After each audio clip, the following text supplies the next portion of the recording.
Tidak mungkin, Gusti. Tidak mungkin. Ini senjata andalan saya. Tidak, Gusti Prabu. Serahkan tombak yang kamu bawa itu padaku.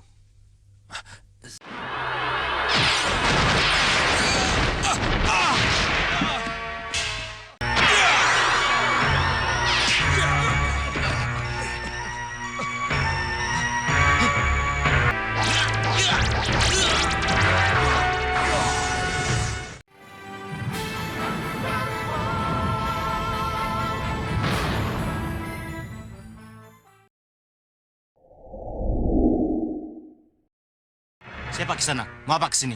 Saya Kuala. Saya mau melamar menjadi prajurit Malapati. Mau melamar menjadi prajurit Malapati? Ya.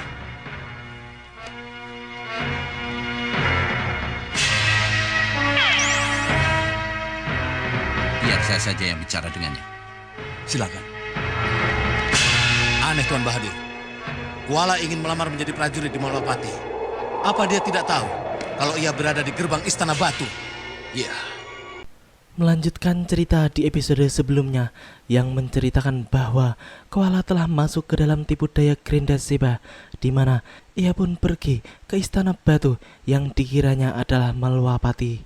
Bahadur yang sedang mengintai Koala dari atas angin pun menjadi kaget karena ia tahu bahwa Koala telah terkena tipuan sihir Grindaseba yang seakan-akan melihat Istana Batu seperti melihat Malwapati. Selanjutnya, dari dalam gerbang Istana Batu, keluarlah Tumenggung Prabaskara dan Tumenggung Katiwanda yang menyambut kedatangan Koala. Mereka pun kemudian bertanya, siapa dan apa tujuannya datang ke Malwapati.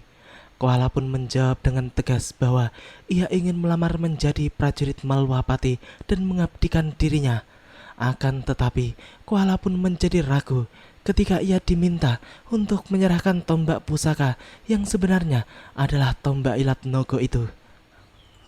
Tidak mungkin, Gusti. Tidak mungkin. Ini senjata andalan saya. Jadi, saya tidak mungkin memberikan senjata ini kepada Gusti berdua. Ya, kalau begitu, lamaran ditolak. Dan Kisanak tidak bisa menghadap Gusti Patih Batik Madrim. Kalau memang begitu, jangan salahkan saya untuk memaksa masuk. Kurang ajar. Tangkap dia!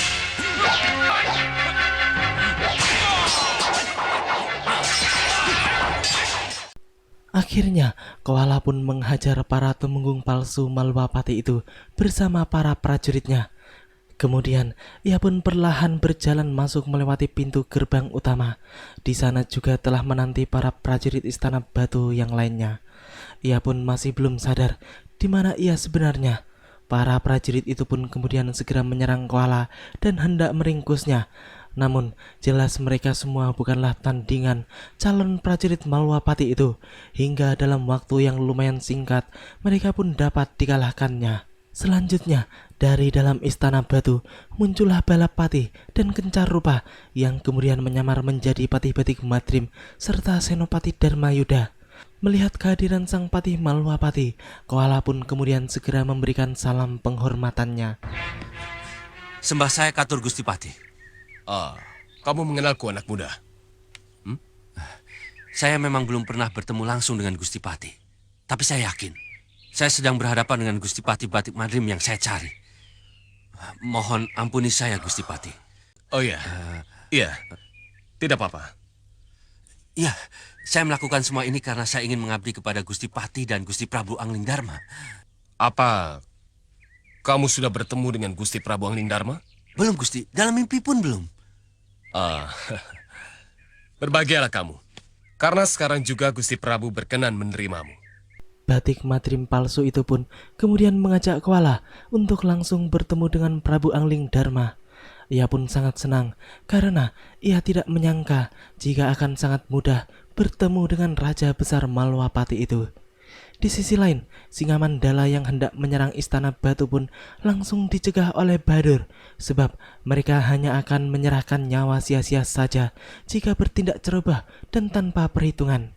Tak lama kemudian, datanglah Singa Maruta seorang diri yang kemudian mengatakan bahwa Bahadur harus menggunakan sihirnya untuk merebut Koala dari tangan Sengang Baplang, karena ia merasa bahwa sihir harus dilawan dengan sihir. ia mengetahui semua permainan Gerinda Seba itu dari Rahwana Raja. Dan kini tugas Bahadur untuk menunjukkan kepada Kuala bahwa yang dihadapinya saat itu bukanlah Prabu Angling Dharma, namun Sengkang Baplang dan para anak buahnya yang telah menimpunya mentah-mentah. Bahadur pun kemudian kembali melihat apa yang terjadi pada Kuala pada saat itu. Ibu terima kasih Gusti Prabu Angling Dharma. Saya tidak menyangka akan diangkat secepat ini menjadi pandega utama Malawapati. Akan saya serahkan jiwa dan raga saya untuk Malawapati dan Gusti Prabu. Bagus, Kuala. Sekarang tibalah saatnya. Upacara pengangkatan itu. Sendiko Gusti Prabu. Kamu tahu apa yang harus kamu lakukan sebelum upacara pengangkatan dilakukan? Tidak Gusti Prabu. Serahkan tombak yang kamu bawa itu padaku. Saya harus menyerahkan tombak ini kepada Gusti Prabu.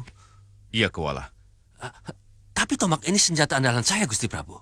Sebagai prajurit, saya tidak mungkin menyerahkan senjata ini kepada orang lain. Tapi ini peraturan yang harus kamu patuhi. Lagi-lagi, Angling Dharma palsu itu pun meminta tombak pusakanya sebelum melakukan upacara pengangkatan, sehingga jelas Kuala pun menolaknya. Ia pun mengatakan bahwa ia tidak mungkin menyerahkan senjatanya itu kepada siapapun juga, termasuk pada Prabu Angling Dharma sendiri. Hal itu jelas membuat Angling Dharma palsu yang gak sabaran itu marah. Dan Bahadur yang melihat semua kejadian itu melewati kaca spion sihirnya pun mengatakan bahwa itulah saatnya mereka beraksi. Angling Dharma palsu itu pun kembali mengancam Kuala supaya ia mau menyerahkan tombaknya, karena kalau tidak, maka ia tidak akan diterima menjadi prajurit Malawapati. Dan lagi-lagi, Kuala pun tetap pada pendiriannya bahwa ia tidak akan menyerahkan senjatanya itu pada siapapun juga, karena seorang prajurit tidak boleh lepas dari senjatanya. Berikan tombak itu padaku.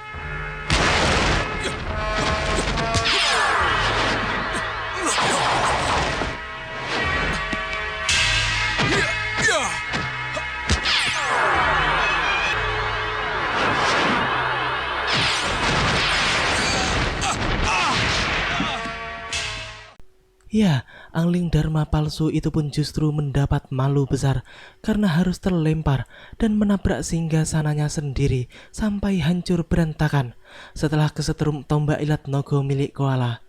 Bahadur pun kemudian melancarkan aksinya dengan memanfaatkan momen tersebut untuk membongkar kedok Sengkang Baplang. Tiba-tiba, kekuatan sihir kiriman Bahadur pun menghantam Batik Madrim dan yang lainnya, sehingga kini mereka semua pun kembali ke wujud aslinya, dan Kuala pun kini menyaksikan sendiri siapa sebenarnya yang ada di hadapannya itu. Kamu bukan Gusti Prabu Angling Dharma. Kamu Sengkang Baplang. Kamu juga bukan Gusti Pati Batik Madrim. Kamu kaki tangannya. Hah? Kalian palsu? Kalian palsu semua? Kenapa jadi begini? Dan kenapa semuanya jadi berantakan? Permainan sudah selesai. Apa yang kalian inginkan dariku sehingga berpura-pura dan menjebakku, he? Aku ingin kamu bergabung denganku. Bergabung dengan Istana Batu. Tidak. Aku tidak ingin bergabung dengan kalian. Aku hanya ingin bergabung dengan pasukan Malawapati. Kuala pun jelas-jelas menolak ajakan Sengkang Baplang itu karena sejatinya ia hanya ingin bergabung dan mengabdikan dirinya pada Prabu Angling Dharma dan Patih Batik Madrim di Malawapati. Sengkang Baplang pun kemudian meminta keris ilat nogo yang dibawa oleh Kuala. Namun Kuala pun berpura-pura tidak mengerti dan ia pun juga mengatakan bahwa ia sama sekali tidak membawa keris ilat nogo yang mereka inginkan. Sengkang Baplang pun tidak mau percaya begitu saja, karena ia pun yakin dengan kata-kata Gerinda Seba yang mengatakan bahwa Kuala telah membawa keris tersebut. Ia pun kemudian memerintahkan para anak buahnya untuk menggeledah Kuala. Namun setelah semua digeledah, anak buah Sengkang Baplang itu pun tidak menemukan apa-apa. Tidak mungkin Yang Mulia Gerinda Seba salah. Sekarang yang kalian cari tidak ada padaku. Aku akan keluar dari sini.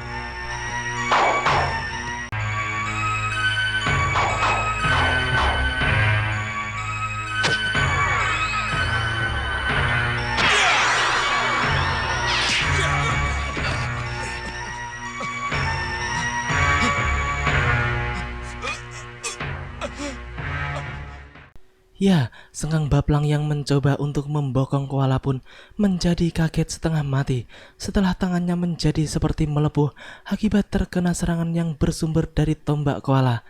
Akhirnya, pertempuran pun terjadi dan seluruh anak buah Sengkang Baplang pun mengeroyok koala. Walaupun sedikit kerepotan, namun karena adanya tombak ilat nogo di tangannya, koala pun dapat mengalahkan mereka satu persatu.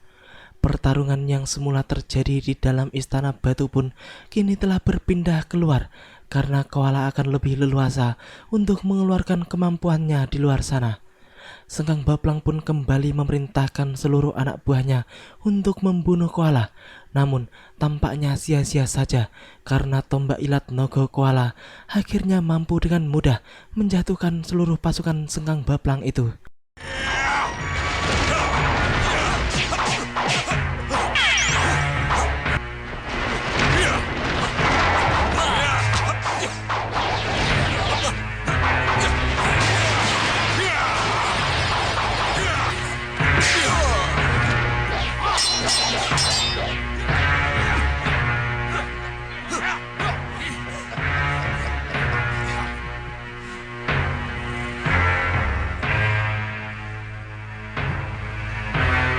Kidrat Sewu!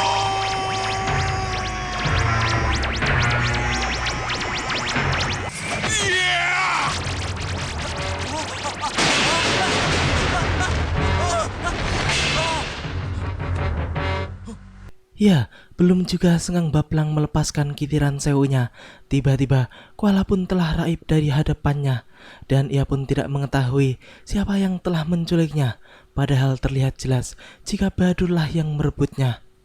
Di atas awan, tampak Grindaseba yang mengatakan bahwa Bahadur telah curang. Namun ternyata juga ada Rahwana Raja yang membela Bahadur karena menurutnya koala bukanlah milik siapa-siapa dan siapapun boleh memilikinya. Rahwana pun mengatakan bahwa jika Grindaseba ikut campur dalam urusan tersebut, maka mereka berdua akan kembali bertarung seperti yang pernah terjadi beberapa waktu yang lalu. Grindaseba pun tidak terima dan mengatakan bahwa koala telah resmi menjadi tahanan istana batu. Akhirnya mereka pun memutuskan untuk bertarung supaya mereka sama-sama tidak membantu para pengikutnya masing-masing. Ayo, lawan aku kalau begitu. Apa boleh buat? Ayo kita mulai.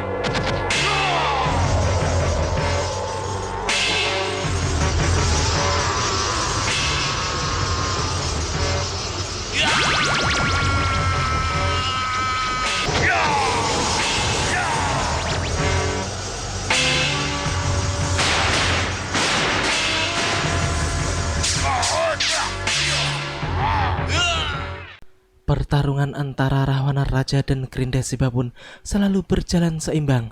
Sepertinya sangat sulit bagi mereka berdua untuk mengalahkan dan menjatuhkan satu sama lain. Mereka pun kini merubah dirinya menjadi utuh seperti manusia biasa. Kemudian Rahwana Raja pun mengeluarkan senjata yang berupa pedang yang lumayan besar. Begitu juga dengan Grindaseba, ia pun juga mengeluarkan senjata andalannya yang berupa kapak bermata dua.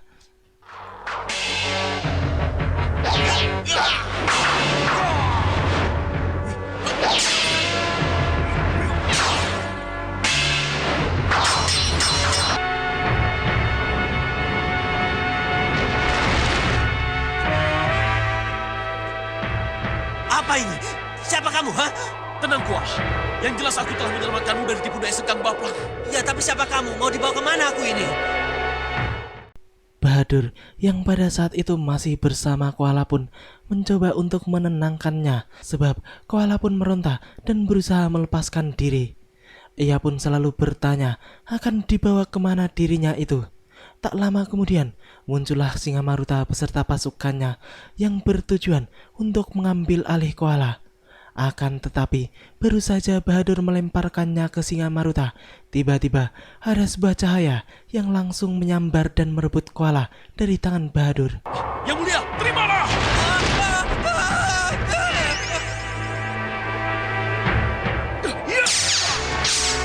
Hei, siapa kamu? Berani merebut koala dariku?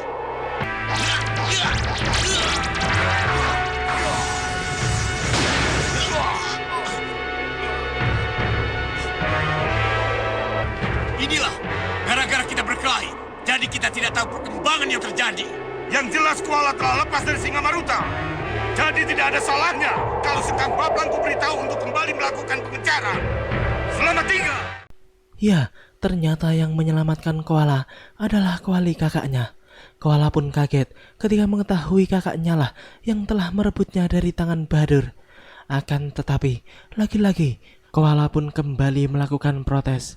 Sebab ia selalu tidak senang jika Kuali ikut campur dari segala urusannya walaupun Kuali telah menyelamatkannya. Kuali pun kemudian memberitahukan adiknya itu tentang jalan yang benar menuju Maluapati. Teruskan perjalanan. Kakang akan berhenti sejenak untuk sesatkan orang-orang yang mengejarmu. Sampai nanti, adik Kuala. Terima kasih Kakang telah menolongku. Tapi tolong, lain kali Kakang tidak perlu menolongku lagi. Biarkan aku menghadapi dan membereskan masalahku sendiri, Kang. Iya.